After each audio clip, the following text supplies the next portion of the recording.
donde los contratos son dos contratos calcados, o sea, este es el adicional de uno, este es el adicional de otro, y usted ve, son dos contratos que son los mismos, y, o sea, y ahí, ¿de qué habla?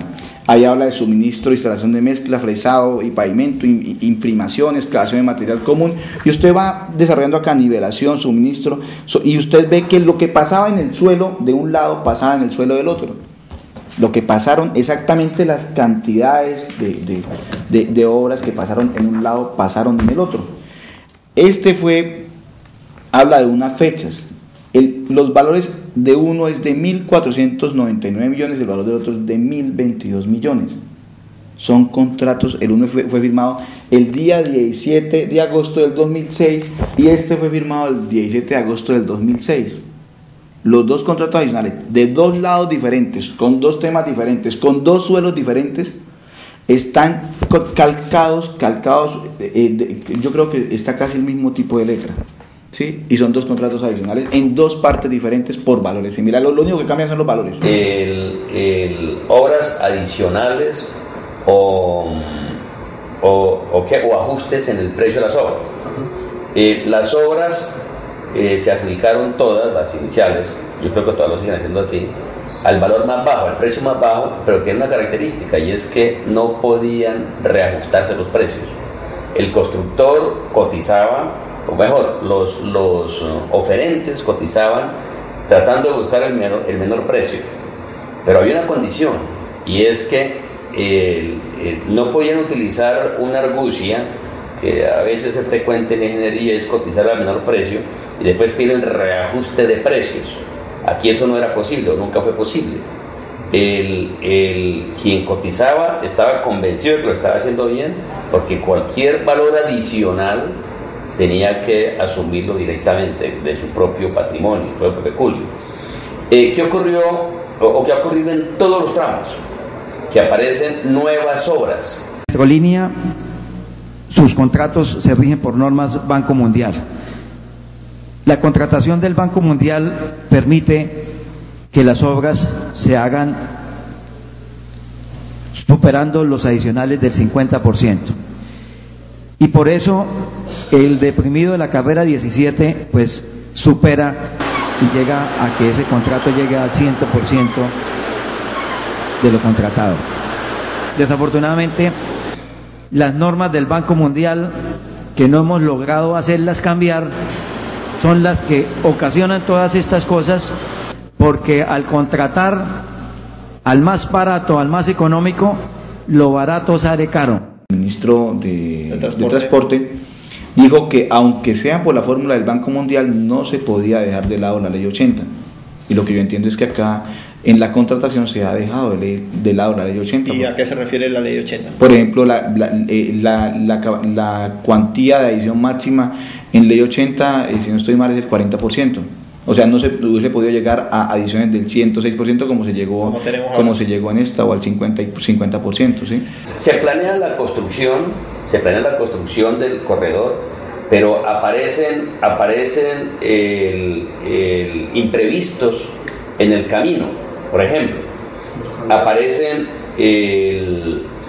alguna red de alcantarillado que no estaba en el inventario de EMPAS o de la CMB en ese momento, y que hay que cambiarla.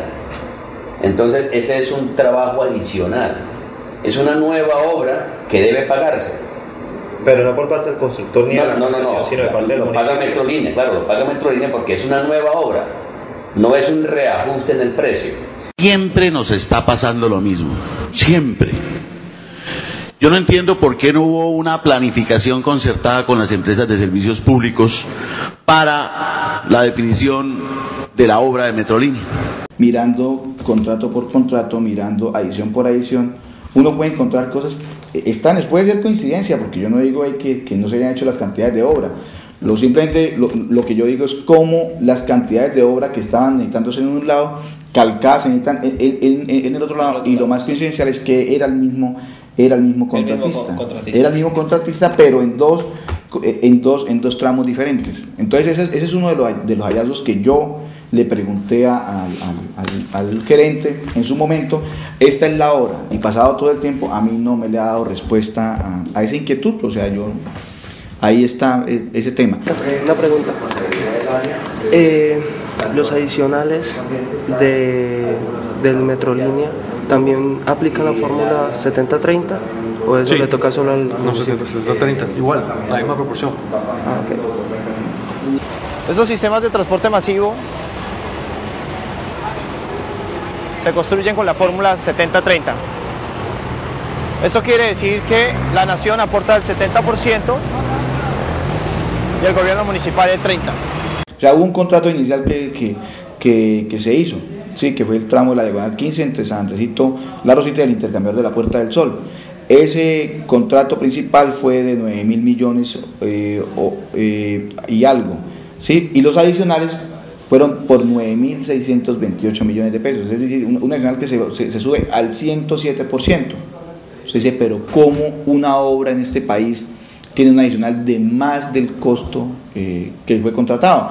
¿Y cuál fue el problema? Que se justifica que fue la falta de previsión del deprimido. Entonces el deprimido se dan cuenta que la capacidad de flujo vehicular no iba a dar y hay que hacer el deprimido. Tengo en mis manos dos contratos que Metrolínea hizo con dos empresas que licitaron para el tramo 3 y el tramo 2 respectivamente.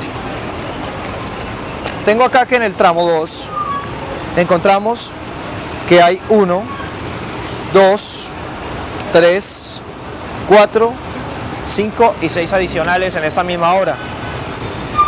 Y tengo otro contrato en mis manos que es del tramo 3, donde encontramos 1, 2, 3, 4 y 5 adicionales. Entonces esperamos que tanto retraso en las obras y tantos adicionales en dinero, que como podemos ver en solo 2 tramos, son demasiados. Los materiales, de pronto los materiales a veces no son aprovechados al máximo. Si sobran materiales se botan, se desperdician. Todo eso es dinero, realmente. Por ejemplo, en alguna parte están vaciando un concreto para fundir algo. Si lleva más concreto del que se presupuestaba, 2-3 metros cúbicos, fácilmente puede ser que no se utilicen, se botan entre los escombros. Todo eso es dinero. Representa al final pérdida. Por ejemplo, la disposición final de los residuos, como son escombros, no se maneja como debería ser. Se llena una volqueta de escombros que tiene plástico, tiene cemento, arena, madera, y en el relleno donde se van a arrojar, sencillamente se arrojan y ya, y pasa el bulldozer por encima y aplana y listo. No hay una disposición que diga vamos a separar los diferentes tipos de materiales, y pues eso genera problemática ambiental. Cumplimos con la norma ambiental y eso se va a traducir en una mejor calidad de aire. Pero tenemos que tener en cuenta que al igual se va a cambiar la malla verde, que al igual se van a eliminar una gran cantidad de árboles o se han eliminado. Nosotros esperamos que Metrolínea recupere todos los árboles que derribó para la construcción de los tramos. Esperamos que recupere los parques. Hay un parque en el sector de Molinos Altos donde fue intervenido con un puente peatonal, en el sector entre el bosque y Molinos Altos. El puente peatonal intervino el parque, y ese parque estamos esperando que también nos lo reubique y lo ubique para conservar el medio ambiente y la naturaleza. Yo aspiro que los buses, como nos los explicaron, sean de la mejor calidad para que tengamos un mejor aire, un mejor oxígeno. Las plantas personalmente no son las más adecuadas, son especies que no son nuestras, ni siquiera son tropicales. Pero para depurar eso necesitamos las plantas, necesitamos los árboles, necesitamos la naturaleza como uno de los medios vitales de sobrevivencia del ser humano.